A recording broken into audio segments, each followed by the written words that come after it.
نحمده ونصلي على رسوله الكريم أما بعد فأعوذ بالله من الشيطان الرجيم بسم الله الرحمن الرحيم. زما عزتمند و محترم مسلمانانو، نن غواړم ستاسو د دې قیمتي وخت یو څو لحظې د دعای قنوت په هکله ونیسم. د دعای قنوت الفاظ او د دعای قنوت معنا او ترجمه. بسم الله الرحمن الرحيم. اللهم إنا نستعينك ونستغفرك ونؤمن بك ونتوكل عليك ونثني عليك الخير ونشكرك ولا نكفرك ونخلع ونترك من يفجرك. اللهم إياك نعبد ولك نصلي ونسجد وإليك نسعى ونحفظ ونرجو رحمتك ونخشى عذابك إن عذابك بالكفار ملحق. دا کلمات د دعای قنوت خو هغه دي چې متداول دي او عام مسلمانان دا کلمات وایي.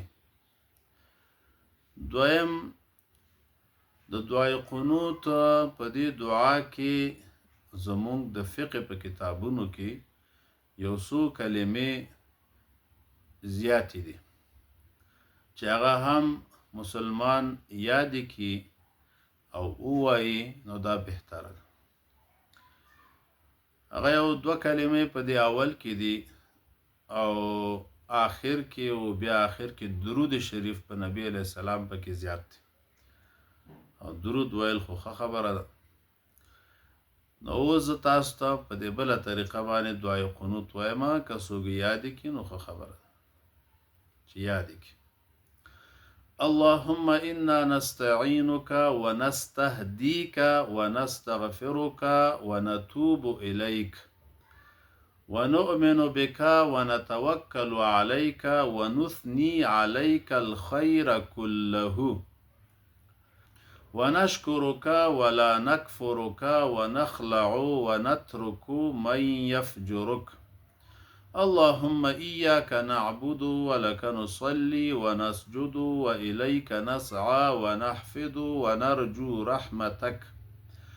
ونرجو رحمتك ونخشى عذابك إن عذابك الجد بالكفار ملحق. وصلى الله على النبي وآله وسلم. دا کلمات یو نستهدیک او بل نتوب الیک او ونثني عليك الخير كله او ان عذابك الجد بالكفار ملحق او آخر کې درود شریف. دا کلمات پکې زیات راغلي. نو چې څوک دا طریقه یاد کړي نو دا ښه ده، ځکه کلمات پکې زیات دي. دا خو دعا ده او دا په نور الایضاح کې مکمله ذکر کړي. معنا او ترجمه د دعای قنوت. اللهم یا الله انا نستعینک، یقینا مونږ کومک غواړو له تا نه، طلب د عون او د کومک کولو تا څخه. ونستغفرک، او مغفرت غواړو له تا څخه، یعنی طلب د مغفرت کولو تا نه. نو کومک غواړو په طاعاتو باندې او په ترک د معاصیو باندې، او چې کوم بیا رانه ګناهونه خطاګانې وشي یا شوي وي د هغې دپاره مغفرت غواړو. ونستغفرک، چې موږ ته رسوا او شرمنده نه کړي، یا الله ګناهونه راته معاف کړي. ونستغفرک ونؤمن بک، او ایمان لرو په تا باندې، یعنی تا به ستا په ذات باندې او په ټولو صفتونو باندې او په هغه دین باندې، په هغه څه باندې چې تا مونږ ته رالیږلي، په هغه ټولو باندې مونږ ایمان لرو. ونؤمن بک ونتوکل علیک، او مونږ توکل کوو په تا باندې، بروسه کوو په تا باندې، یعنی ځان سپارو تسلیمو تا ته، تفویض د خپل ټولو کارونو کو تا ته، مونږ ټول کارونه تا ته سپارل شوي دي، ستا په اختیار کې دي. ونتوکل علیک، توکل باندې به ان شاء الله بیا ورځ مستقل بحث کول خیر سره ان شاء الله، چې توکل څه ته وایي او څنګه توکل پکاري. ونثنی علیک الخیر، او ثنا او صفت بیانو پتا باندې ښه صفتونه، الخیر یعنی خیر صفتونه او ښه صفتونه یا الله مونږ تعالی را بیانو. اگر چې د الله رب العزت کامل ثنا بیانول دا د انسان د طاقت او د توان نه پورته ده، ځکه چې نبی کریم صلی الله علیه وسلم هغه دا وایي چې اللهم لا احصي ثناء علیک انت کما اثنیت علی نفسک، یا الله زه توان نه لرم د پوره ثنا ادا کولو په تا باندې، څنګه چې تا ځان باندې خپل ثنا بیان کړې ده یا الله ته اقصی لوی ذاتې، یعنی ستا ثنا یا الله ته په خپله بیانولی شي او بنده یې نشي بیانولی، پوره ثنا د الله رب العزت کامله ثنا. نو ونثنی علیک الخیر ونشکرک، یا الله مونږ ستا شکر ادا کوو، یعنی مونږ شاکرینو ستا د نعمتونو، تا مونږ باندې ډېر احسانات کړي دي. د الله د نعمتونو شکر دا دی چې د الله نعمتونه الله ته منسوب کې او هغه ښه استعمال کې. ونشکرک ولا نکفرک، او یا الله مونږ ناشکري نه کوو، ستا ناشکري مونږ نه کوو. ناشکري کفران ناشکري ته وایي، نو ستا ناشکري نه کوو. ونشکرک ولا نکفرک ونخلع، او مونږ پرېږدو، ونخلع او جدا کیږو، او د ځان نه لرې کوو، زایله کوو. نخلع او مونږه جدا کیږو، او د ځان نه لرې کوو. ونترکو او پرېږدو، نترکو ترکو پرېږدو. من یفجرک، هغه څوک چې ستا نافرماني کوي هغو څخه مونږه جدا کیږو، هغه پرېږدو. من یفجرک، ځکه چې الحب فی الله والبغض فی الله مسله ده که نه، چې د الله په خاطر به محبت کې د خلکو سره او د الله رب العزت په خاطر به بغض کې. دا صحیح حدیث کې راغلی د نبی کریم صلی الله علیه وسلم. نو بنده مومن به هر کار د الله رب العزت دپاره. ونترک من یفجرک اللهم ایاک نعبد، یا الله خاص تا عبادت کوو، ولک نصلی، او خاص تا دپاره مونځ کوو، ونسجد او سجده کوو، سجدې هم ستا دپاره دي. نو عبادت کې مونځ داخل دی او په مونځ کې سجده داخله ده، دې ته وایي تخصیص بعد تعمیم، بیا تخصیص بعد تخصیص.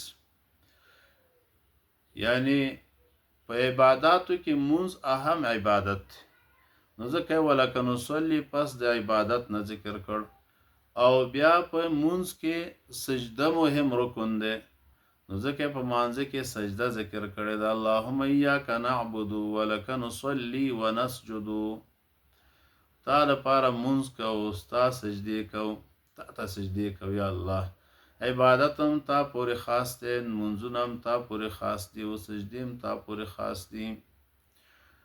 سجده ځکه مهم رکن دی چې نبی علیہ السلام فرمایي چې د بنده الله رب العزت سره هغه نږدې حالت هغه حالت د سجدې دی. نو فاکثر الدعاء، نبی علیہ السلام په دې کې دعا زیاته کوئ، دعا پکې زیاته کوئ. فاکثر الدعاء په سجده کې عربي کلماتو باندې کوم چې منقولې دعاګانې دي دا ویل په نوافلو په سننو کې دا ښه خبره ده. وإلیک نسعی ونحفظ، او خاص تا طرف ته مونږه کوشش کوو، جهد کوو، کوشش کوو په اعمالو صالحو کې چې تا ته نږدې شو. ونحفظ، او تا طرف ته مونږ منډې وهو، یعنی سرعت نیسو ستا ذات طرف ته. ونحفظ حفظ په اصل کې سرعت ته ویل کېږي، نو مونږه تا طرف ته سرعت کوو، کوشش هم دا ده چې الله تا ته نږدې شو.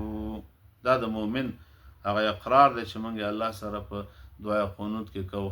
د مؤمن اقرار دی چې الله سره یې کوي په دعای قنوت کې. ونحفظ ونرجو رحمتک، او موږ امید لرو ستا د رحمت. ونخشى عذابک، او موږ ویریږو ستا د عذاب نه. نو مؤمن باید د رجا او د خوف او خشیت په منځ کې ژوند تیر کړي. د الله رب العزت د رحمت نه به نه ناامیده کیږي، او دارنګې د الله رب العزت د عذابونو نه به بې خوفه کیږي نه. د الله عذابونه هم سخت عذابونه دي. ان اخذ ربک لشدید. الله رب العزت وایي کنه نبئ عبادی انی انا الغفور الرحیم. زما بندگان خبر کا چې زه ډیر بخونکی او مهربان یم. وان عذابی هو العذاب العلیم، او یقینا زما عذاب هغه ډیر دردناک او سخت عذاب دی. نو بنده باید د امید او د خوف په منځ کې وخت تیر کړي. ان عذابک، یقینا عذاب ستا بالکفار ملحق، په کافرانو پورې چسپېدلی دی. ملحق پیوسته دی او چسپېدلی. ملحق په معنا د لاحق سره دی، یعنی نښتی دی کافرانو پورې. او پاتې شو مسلمانان، هغه نو به کوم عاصیان که جهنم ته ځي، نو بیا به آخر د جهنم نه راوځي، او کفار به په جهنم کې ابدي او دایمي وي. دا خو شوه ترجمه د هغه دعای قنوت چې متداوله ده او عام مسلمانان یې وایي، والحمدلله موږ هم دا وایو.